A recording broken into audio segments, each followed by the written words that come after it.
In a 2019 study, over 400 participants were enlisted to learn a mysterious, invented language. Individuals were asked about 3 pairs of runes. For example, which of these 2 characters represents an animal? Then, after a brief break, they were asked about the same rune pairs with questions flipped. As in, which of these 2 runes represents a non-living object? But this game had a secret. The subject's answers in round 1 determined the rune's meanings in round 2.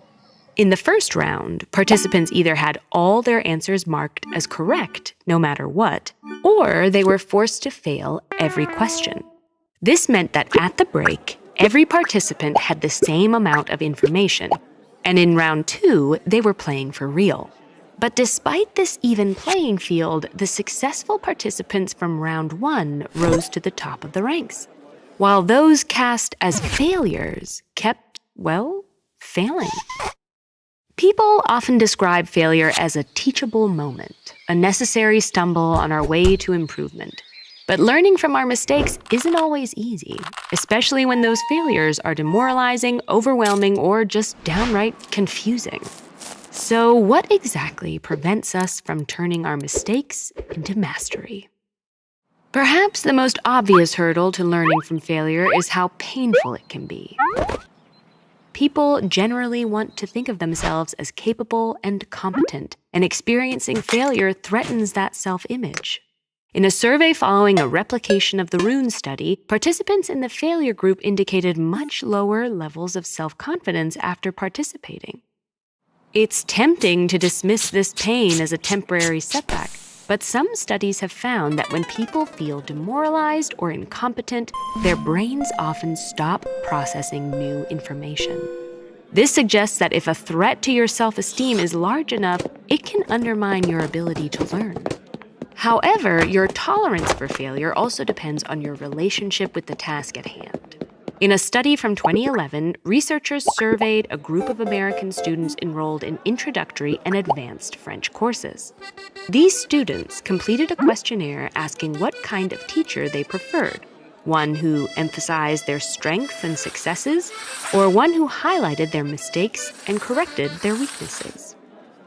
In general, responses showed that while beginner students sought positive reinforcement, advanced students were more eager for critical feedback. Researchers have theorized a handful of explanations for these results. Having just started out, beginners are still determining if they enjoy learning French and if they want to continue studying.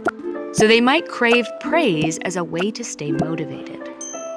On the other hand, the advanced students are already invested, so they may want to improve their skills as efficiently as possible. The process of gaining expertise also comes with its fair share of failure, so the advanced students may have built a higher tolerance for making mistakes. But whether you're an expert or a novice, it's usually much more straightforward to learn from your successes than your failures. For example, imagine getting your grade back on an exam. If you aced it, you could reasonably assume you made good choices around when, what, and how much to study, and you can replicate those decisions for the next test. But if you failed, it could be for any number of reasons.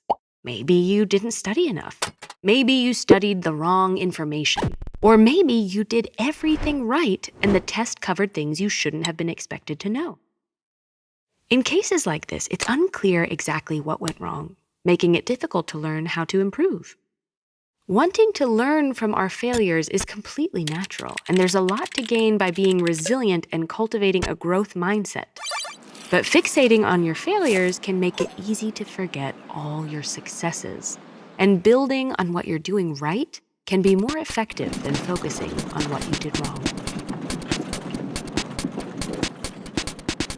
One of the ways we can be more constructive with ourselves is by considering how we talk to ourselves. Self-talk can actually play a major role in performance. Learn the key to doing it right with this video. Or get actionable, science-based advice on how to build character at ed.ted.com/buildcharacter.